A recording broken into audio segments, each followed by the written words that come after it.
이사야 1장 25절 말씀부터 은혜 받겠습니다. 내가 또 나의 손을 네게 돌려 너희 찢기를 온전히 청결하여 버리며 너희의 혼잣물을 다 제하여 버리고. 아멘. 하나님께서 왜 채찍을 때리느냐 하니까 하나님만 의지하지 않고 다른 것 의지하는 것, 하나님만 사랑하지 않고 다른 것 사랑하는 것을 제거시키기 위해서라는 겁니다. 우리들도 하나님의 채찍으로 몸에 병이 들고 나면 그때서야 자기를 돌아보게 되고 얘기할 것이 발견되는 때가 많아요.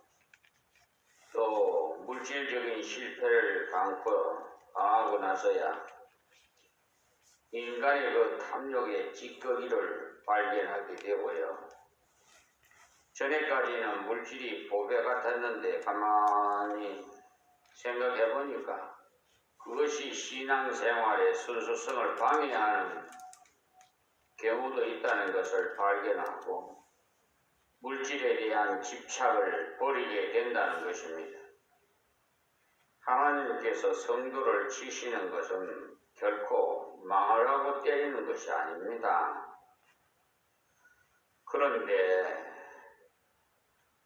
우리 한국 교인들은 좀 자기한테 찔림을 받는 말씀이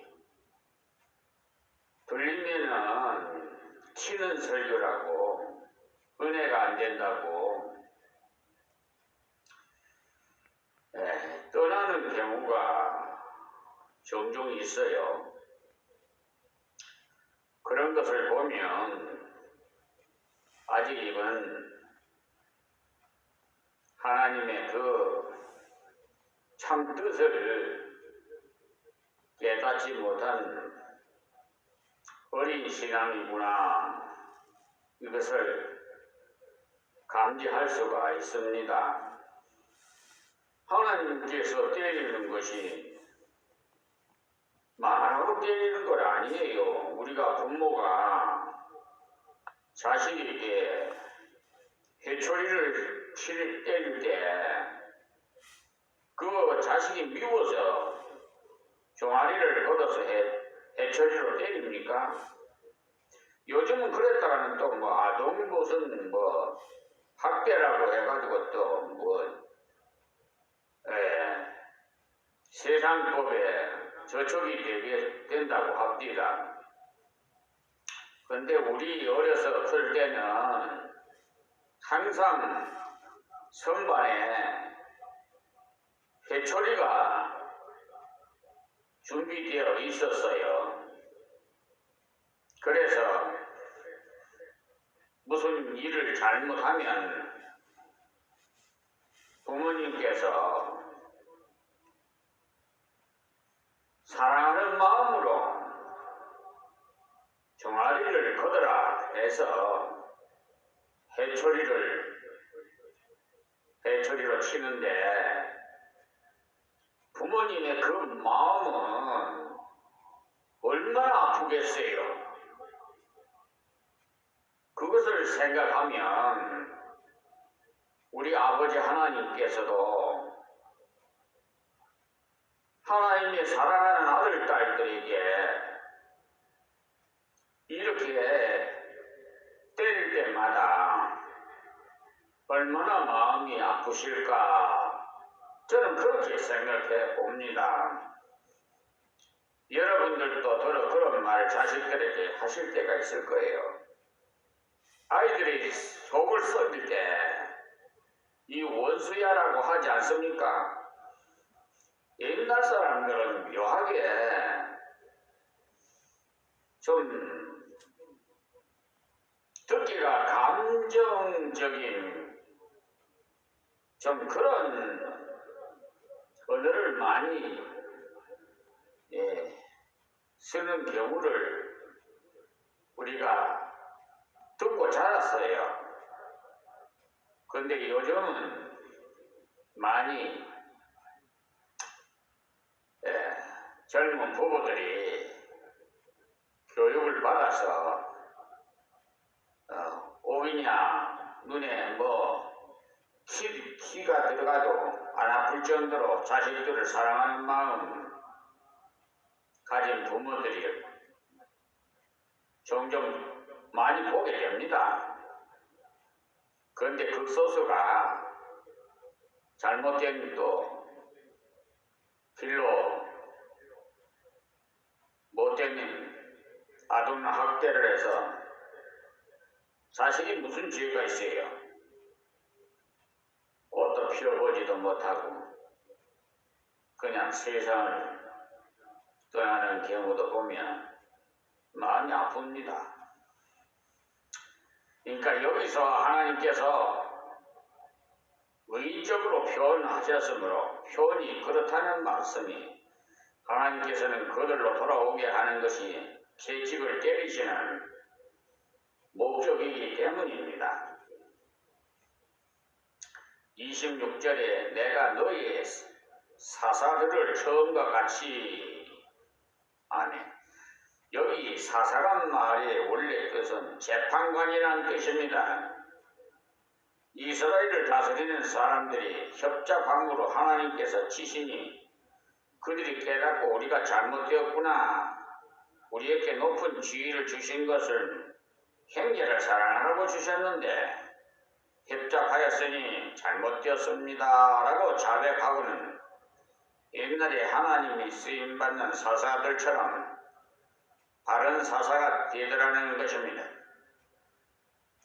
옛날에 사사시대의 기드온은 얼마나 훌륭했습니까?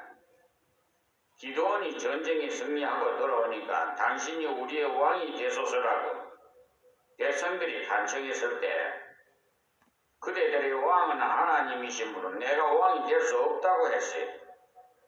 그러니 기드온이 자기를 세워주시는 하나님께 얼마나 신실했다는 것을 우리가 알 수가 있지요.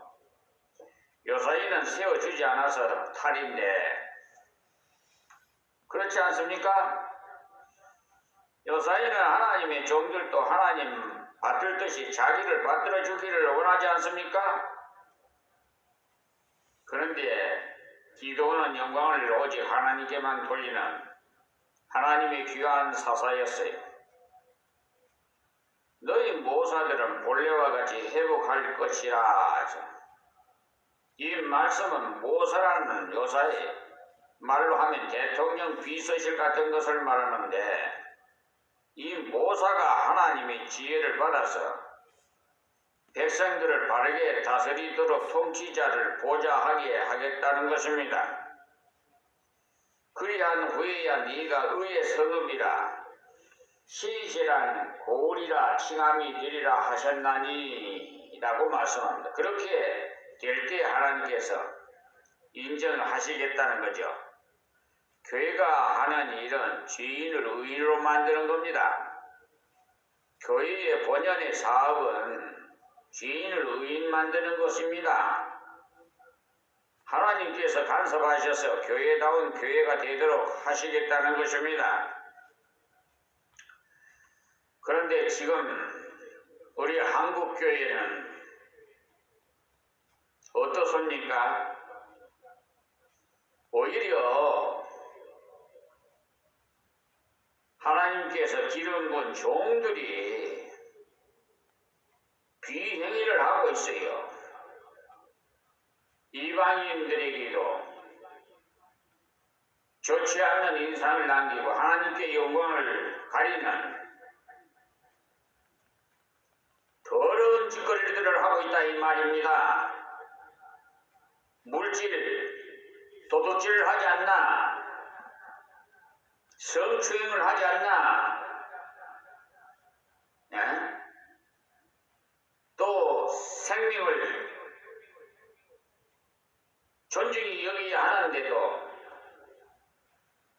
그 컨테이너 박스에다가 가져와서 죽이지를 않나?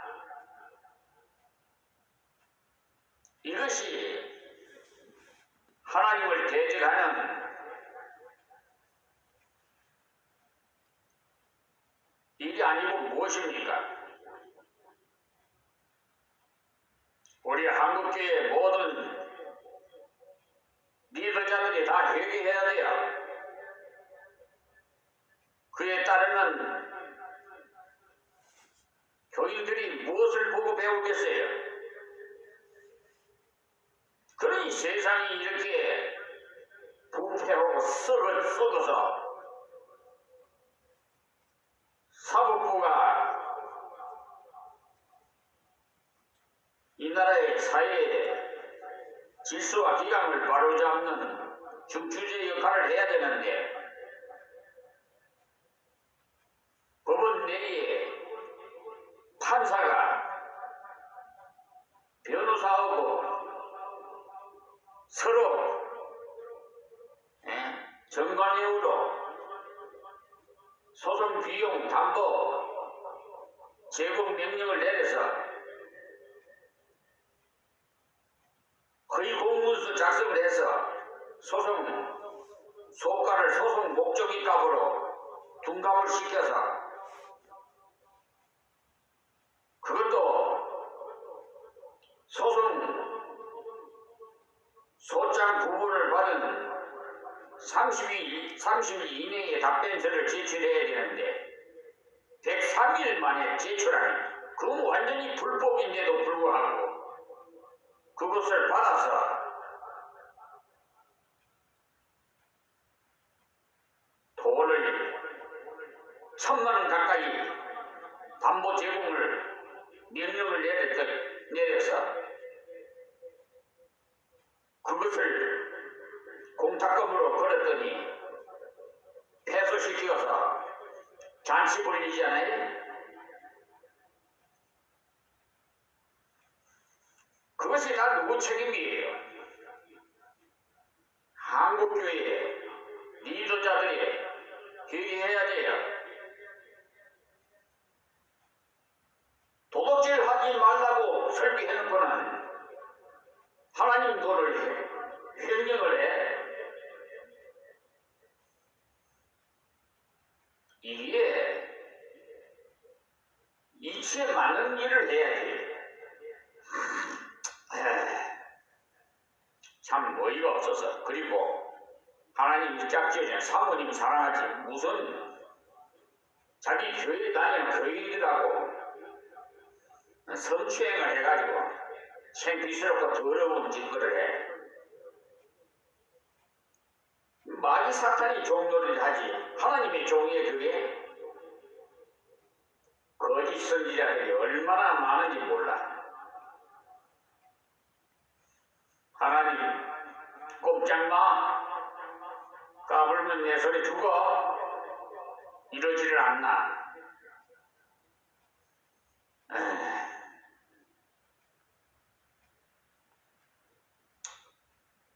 참 이 종은 참담한 심정이라서 마음 괴롭습니다. 27절에 시온은 공평으로 구속이 되고, 이 말씀은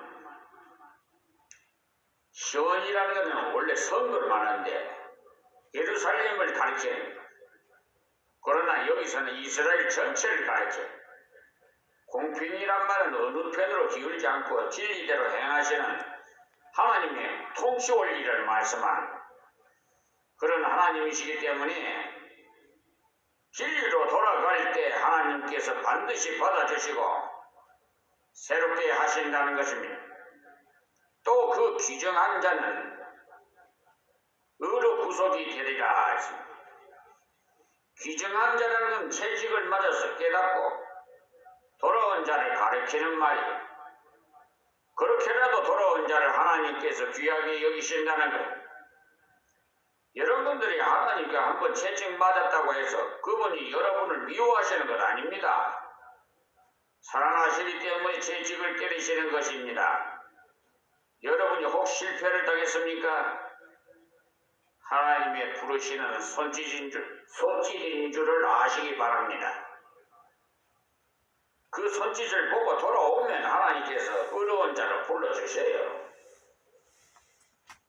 내버려두면은 그냥 망나니 모양으로 지멋대로 그냥 생활하니까 하나님께서 바른 길로, 어려운 길로 인도해 주시려고 가끔 채찍을 드십니다. 28절에 그러나라고 말씀합니다. 이 그러나라는 이 말씀은 그렇게 돌아오는 자가 있는 중에도 끝까지 회개치 않고 돌아오지 않는 자가 있다는 것.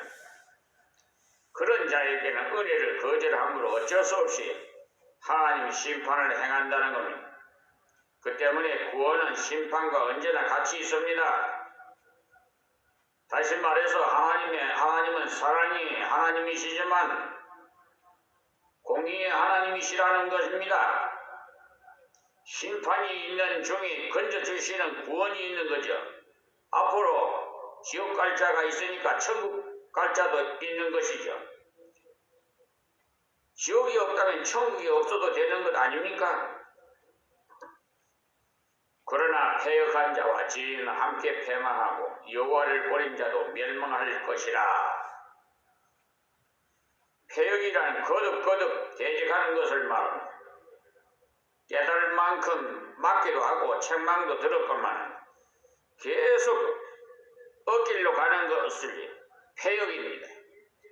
그리고 그 죄인은이라고 했는데 여기 죄인은 더러운 죄를 지으면서도 가책도 없이 죄를 좋다고 계속 끌어안고 있는 자들을 말해요. 특히 성욕을 제어하지 못하고 교인들에게 성추행하는 더러운 목사들, 특히 80대가 넘어서 원로 목사라고 하는 그런 자가 20대 교인을 데리고 호텔로 들어간다? 이건 말이나 되는 짓을 하니까 이게 진정으로 하나님께서 돌아와서 그분을 의지하면 죄를 발견하게 돼서 회개하게 되는 것입니다. 근데 이들은 은혜의 하나님께 오기를 싫어하니까 계속 하나님 떠난 생활을 한다는 거예요. 그렇게 되니 어떤 결과가 왔는지 다음 절 한번 봅시다.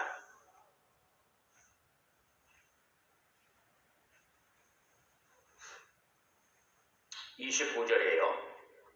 너희가 기뻐하던 상수리 나무로 인하여 부끄러움을 당할 것이요 너희가 너희의 택한 동산으로 인하여 수치를 당할 것이며 상수리 나무로 인해서 부끄러움을 당한다고 하시는 말씀은 우리나라 사람들이야 온 산에 나무가 있으니까 잘 모를 겁니다만 이스라엘은 반사막과 같은 메마른 땅이므로 중간중간에 오아시스가 있는 곳에만 수풀이 있습니다.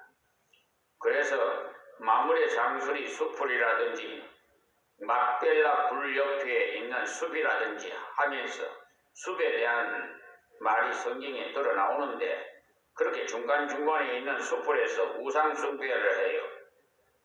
우리나라에도 경치 좋고 물 좋은 곳에는 절을 지어 놓지 않았습니까? 이들도 험악한 사막에 드물게 숲이 있으니까 평화로워 보이고 경치도 좋아 보이니까 거기다가 바알과 같은 우상들을 앉혀놓고 절을 했다는 겁니다. 그리고 동산으로 인하여 수치를 당할 것이며 라고 했는데 이것은 산당을 말하는 거예요. 성전은 놔두고 산당에 가가지고 제단을 쌓았는데 여러분들도 현대판 산당 같은 무슨 재단 좋아하지 말아요. 하나님의 교회 중심으로 신앙생활할 것이지 다른 곳은 상관이 돼요. 그리고 우리 신약의 사람들은 되도록이면 제단이란 말을 쓰지 않는 것이 성경적으로 합당합니다. 예수님께서 제사를 완성하셨기 때문에 우리는 구약 사람들처럼 제사를 드리지 않습니다. 그러니까 피 흘리는 속죄의 제사를 드리는 제단이 없는 것이죠. 히브리서 10장 10절에서 14절 말씀 참고하세요. 우리는 하나님께 경배를 드리는 겁니다. 천주교에서는 제단이나 제사라는 말을 사용해도 돼요. 왜냐? 그들이 교회는 교리가 그렇기 때문에. 그들이 미사를 드릴 때마다 예수님이 새로 한 번씩 죽으시는 것과 같기 때문에 성찬에 화채설을 주장하니까 미사의 의식을 집행할 때마다 주님을 죽이는 것이나 마찬가지 아닙니까? 그야말로 괴로운 일. 그러나 하나님의 교회는 제단이나 제사라는 그런 말은 합당치 않습니다. 어떤 교인들은 교회는 도외시하고 무슨 제단을 전전하면서 잘못된 곳에 매달리는데 이스라엘 역사에서도 그런 것이 가장 문제였어요. 신앙생활에 개혁이 일어났을 때도 산당은 차마 없애지 못했는데 그 이유는 그곳에서 전날에 기도하고 제사를 드렸으니까 손댈 수가 없어서 차마 없애지 못했어요. 그래서 이스라엘 역사를 보면 신앙의 가장 큰 암초가 산당이었습니다. 열왕기하 12장 1절에서 3절 말씀과 23장 8절에서 14절 말씀을 기록되어 있으니까 참조해 보십시오. 지금도 예수 믿는 여러분들은 절에는 절하러 가지 않습니다. 그러나 어느 제단에 가서 예언받으며 안수를 받는다는 사람들이 간혹 있어요. 왜 그럽니까? 여러분이 직접 하나님께 기도하면 될 건데 하나님께서 여러분들을 기도할 때 말씀으로 사랑으로 인도해 주십니다. 근데 무슨 점쟁이를 찾아가는 사람들처럼 왜 그런 식의 생활을 하느냐 이 말입니다. 30절 말씀에요. 너희는 잎사귀 마른 상수리 나무 같을 것이요 물 없는 동산 같으리니. 아멘. 이 말씀은 저희들 보기에 아름다운 곳이었는데 하나님 한번 간섭하시니까 전부 말라서 아무것도 아닌 것이 되고 또 물도 없는 동산이 되어서 흉한 모습이 되겠다는 것입니다. 우리나라에 사람들은 물이 흔하니까 이런 말씀이 뜻을 실감할 수가 없을 겁니다만 이스라엘 나라는 너무나 물이 귀한 나라예요. 저 중동 지역에 사막에 있어요. 그러니까 우리 선교사들이 가가지고 그 더러운 물을 먹는 그런 자들이 있기에 지하수를 파가지고 깊이 파서 깨끗한 물을 나오게 해서 주니까 좋아하지 않아요? 우리 선교사들이 선교 차원에서. 다음 31절 말씀에 강한 자는 사물하기 같고 여기 사물하기니까 건드리면 넘어지는 존재가 될 것이라는 거예요. 그의 행위는 불티 같아서 함께 탈 것이나 끌 사람이 없으리라. 하나님께서 간섭하니 아무것도 아닌 존재가 되겠다는 겁니다. 이것이 다 하나님의 심판이에요. 거덕거리지 마세요. 좀 안다고, 건강하다고, 돈이 있다고, 권력이 있다고 거덕거리다가는 하나님의 심판에 모면하고 심판을 당할 줄 아세요. 하나님 백성은 더욱 겸손해야 돼요. 알수록 높아질수록 더욱 겸손해서 예수님처럼 제자들의 발을 씻겨주는 생명까지도 대속하러 왔노라고 했잖아요. 그러니까 교회에 직분을 받으신 분들은 세상 직분하고 전혀 달라요. 오늘 말씀에서 기억해야 되는 것은 신실하게 하나님을 의지하는 자에게 주시는 복과 반대로 창기처럼 세속화돼서 이것저것을 의지할 때 오는 결과를 다 같이 알아야겠어요. 더럽고 추잡한 간사스러운 창기 같은 자 되지 마세요. 이 남자한테 붙었다, 저 남자한테 붙었다. 그 뭐가 좋다고? 생각해 보세요. 참 우리나라 남성들은 비유가 없는가 봐. 개같이 이 남자 저 남자한테 붙어가지고 그런 창기를 뭐가 좋다고? 눈이 멀어도 한참 멀었어요. 콩깍지가 끼어도 한참 잘못 끼어졌고. 그러니까 순결을 지키는 여성이 돼야 돼요. 나의 부족을 알고 신실하게 하나님을 의지할 때 하나님께서 진리대로 걸어가게 하시고 사람들에게 속지 않게 하십니다. 그리고 남들을 도와줄 수 있도록 하십니다. 그러나 반대로 세상으로 흘러가면 자기에게 자기가 속도록 해요. 그래서 허탈과 허물을 경험하게 해요. 하나님을 속이고 남을 속였으니까 속임 당하는 것도 당연한데 속았다는 패배감으로 너무나 허무함을 느끼게 돼요. 어때요? 남을 속이니까 속이 시원하던가요? 속임 당하니까 또 어떻던가요? 남의 눈에 눈물 나게 하면 내 눈에는 피눈물이 난다는 속된 말이 있어요. 뿌린 대로 거둔다는 진리의 말씀도 있고요. 행한 대로 갚아주신다고 하나님 말씀하신 것도 진리예요. 속는 정도에서 머무는 것이 아니라 가진 것을 다 잃어버려요. 결국 형제에게 줄 것이 없는 자가 되어버린다 이 말입니다. 그러니 얼마나 불행한 자가 됩니까? 그런데 또 한 가지 기억해야 할 사실, 채찍을 맞고라도 돌아오면은 하나님께서 귀히 보시고 회복을 주신다고 했는데 하나님께서 건강 문제로 매를 때리실 수도 있고 물질의 매를 때릴 수도 있는데 그런 매를 맞고 깨달아서 돌아올 때 의의 성읍이라는 또는 평화의 성읍이라고 부름을 받도록 고쳐주신다고 했어요. 그러니 이 말씀을 기억하시고 여러분들이 다 신실한 자가 되시기를 진심으로 바랍니다. 여러분이 꼭 기억해야 할 것은 인간 스스로는 결코 신실한 자가 되지 못한다는 것을 알아야 돼요.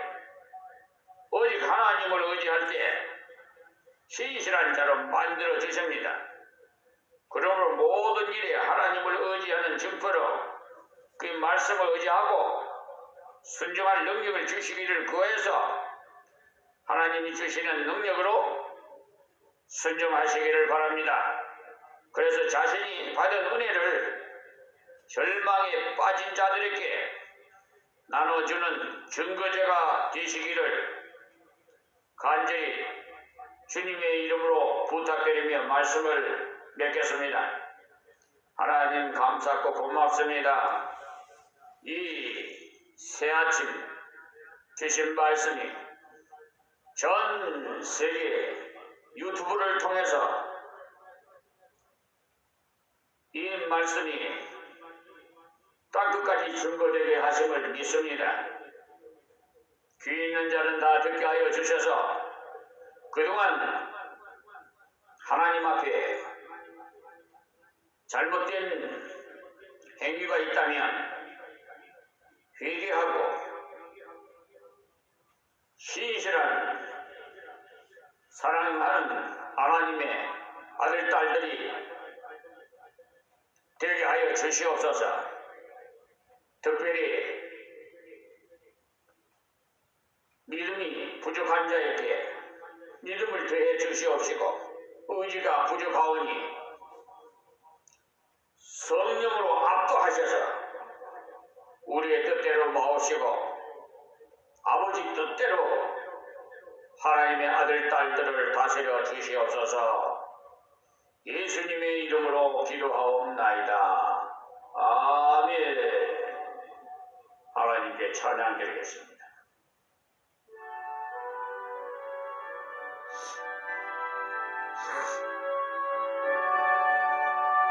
목소리 높여서 주 찬양하여라. 영광과 권세와 존귀와 위엄을 온전히 다스리시는 만왕의 왕께 올려라.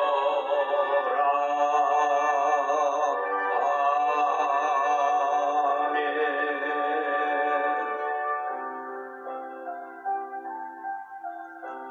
예, 복음서입니다. 오늘을 위한 기도입니다.